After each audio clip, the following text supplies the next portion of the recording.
নমস্কার, কেমন আছো সবাই? আশা করছি সবাই খুব ভালো আছো, আর আমরাও ভালো আছি। আমি দেবারতী, আমার আরও একটি নতুন ব্লগে তোমাদের সকলকে জানাই অনেক স্বাগত। আজ সোমবার, মকর সংক্রান্তি।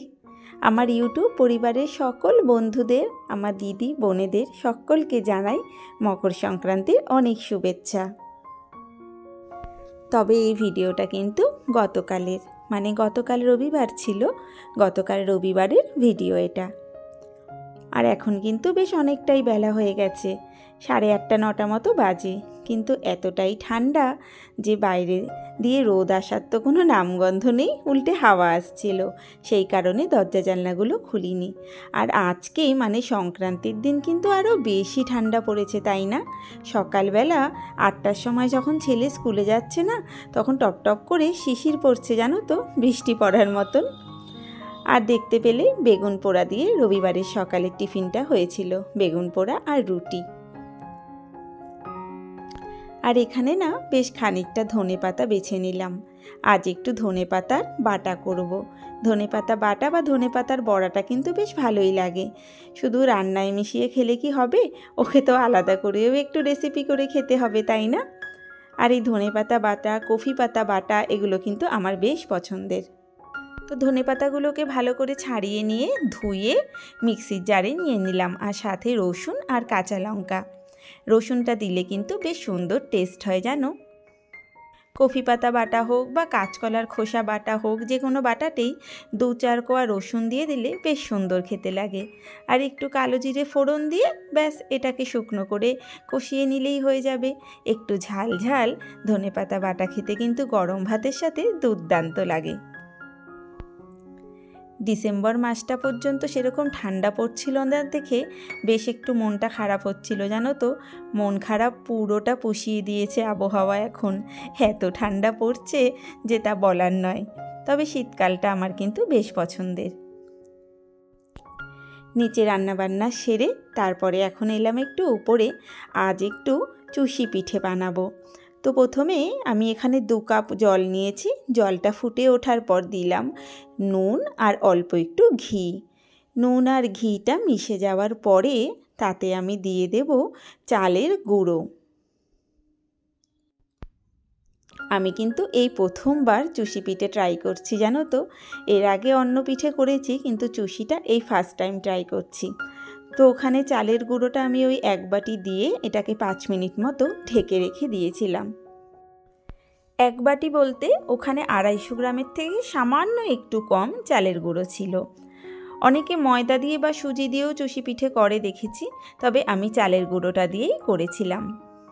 আর তারপর জলের সাথে এটাকে একটু মিশিয়ে নিয়েছি। যেহেতু প্রথমবার করছি, একটু টেনশানেই কিন্তু শুরু করেছিলাম।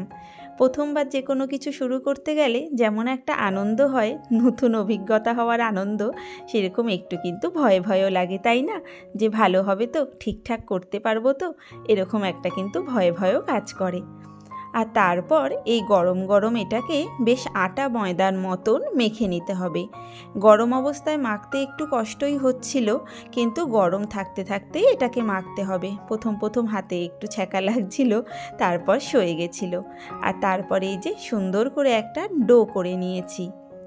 আর তারপরে এটাকে আমি এই রুমালটা, নতুন একটা রুমাল ছেলের ছিল, সেটাকে ধুয়ে নিয়ে ভিজা রুমালটাতে এই ডোটা 5 মিনিট মতো রেখে দিয়েছিলাম।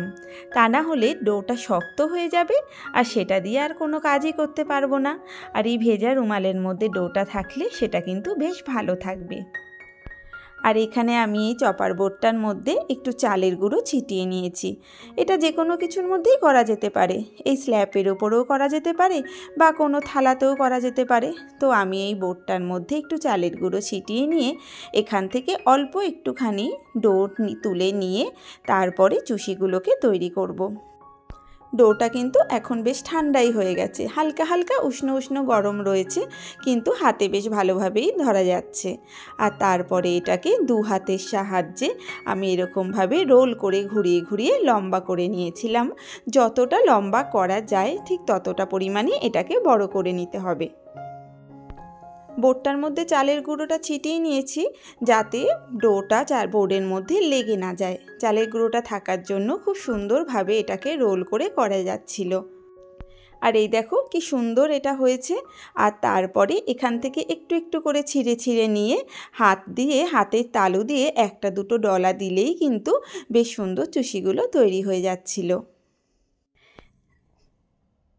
যে ভয়টা পাচ্ছিলাম প্রথমবার করছি বলে, যে ঠিকঠাক মতো আমি চুষিটা করতে পারবো কি না, ঠিকঠাক মতো ডোটা করতে পারবো কি না, সেই ভয়টা কিন্তু এতক্ষণে কেটে গেছে। বরং করতে পারার একটা দারুণ আনন্দ কাজ করছে মনে। প্রথমবার কিছু করলে যদি সফল হওয়া যায় তার আনন্দটাই তো আলাদা হয়, তাই না? আর তারপর দেখো সুন্দরভাবে আমি এইটার থেকে সবকটা চুষিকে এরকমভাবে হাত দিয়ে রোল করে করে চুষিগুলো রেডি করে নিয়েছি। আর তারপর চুষিগুলোকে এইরকমভাবে একটা থালায় তুলে নিয়েছি, কারণ এক এক করে পুরো ডোটার থেকেই তো চুষিগুলোকে তৈরি করতে হবে, সেই কারণে। আর আজ তো রবিবার, ছেলে ওর মতো একটু টিভি দেখছে, স্নান টান ও করে নিয়েছে। আমার এখনও স্নান হয়নি, আমি পিঠেটা রেডি করে তারপরে স্নান করব। করতে পারার যেরকম একটা আনন্দ থাকে, একটা মন খারাপও কিন্তু আমাদের থাকে, জানো তো। আমি জানি আমার মতো সব মেয়েদেরই এরকম হয়তো হয়, যে এই যে ধরো আমরা নিজেরা একটা খাবার তৈরি করছি, সেটা কিন্তু আমরা নিজেরাও খাচ্ছি, শ্বশুরবাড়ির সবাই খাচ্ছে, কিন্তু নিজেদের বাবা মা বা বাড়ির লোকেদের একটু খাওয়াতে পারি না, তাই না? সবসময় মনে হয় যে নিজে কিছু ভালো রান্না করলে যদি একটু বাবা মাকেও দিতে পারতাম, তাহলে যেন সেই আনন্দটা বেড়ে দ্বিগুণ হয়ে যায়। আর তারপর দেখো সমস্ত চুষিগুলো কিন্তু আমার রেডিও হয়ে গেছে। আর হ্যাঁ, চুষিগুলো হয়ে যাবার পরে তার উপরে কিন্তু একটু চালের গুঁড়ো ছিটিয়ে দেবে, যা তাতে কি হবে, চুষিগুলো একে অপরের সাথে লেগে যাবে না। আর তারপর আমি এখানে 1.5 লিটার মতো দুধ নিয়েছি, তাতে দিয়ে দিয়েছিলাম একটু গোটা এলাচ গুঁড়ো দিলে আরও ভালো হয়। আর তারপরে দুধটা ভালো করে ফুটে ওঠার পরে এক এক করে সব চুষিগুলো এর মধ্যে দিয়ে দিয়েছি। আর এটাকে কিন্তু হালকা হাতে মাঝে মাঝে নাড়তে হবে। 10 মিনিট মতো এটাকে মাঝে মাঝে নেড়ে নিলেই দেখো চুষিটা কিন্তু বেশ সুন্দর নরম হয়ে গেছে। কন্টিনিউয়াসলি না নাড়লেও চলবে, তবে 1-2 মিনিট বাদে বাদে কিন্তু নাড়তে হবে, তা না হলে চুষিগুলো লেগে যাবে। আর চুষিগুলো নরম হয়ে যাওয়ার পরে আমি এখানে 500 গ্রাম মতো পাটালি গুড় দিয়ে দিয়েছি। এবার গুড়টা গলার অপেক্ষা, গুড়টা গলে গেলেই কিন্তু রেডি আমাদের চুষি পিঠে। পিঠেটা কিন্তু খেতে বেশ সুন্দর হয়েছিল, তবে আমার ছেলে এক ফোঁটাও খায়নি, জানো তো। ওর আবার এই পায়েস জাতীয় খাবার পছন্দ নয়, চালের পায়েসও একটুও খায় না। আর এটাও যেহেতু দুধ মেশানো পায়েসের মতন খেতে, সেই কারণে এটাও একটুও খায়নি। পাটিসাপটাটা ও খুব ভালো খায়, কিন্তু এটা খেলো না। আর এই দেখো গুড়টা একদম গলে যাওয়ার পরে কি সুন্দর রঙটা এসেছে। খুব সহজেই কিন্তু তৈরি হয়ে গেল চুষির পিঠে। তাহলে চলো বন্ধুরা, আজকের মতো আমিও এর সাথে বিদায় নিচ্ছি।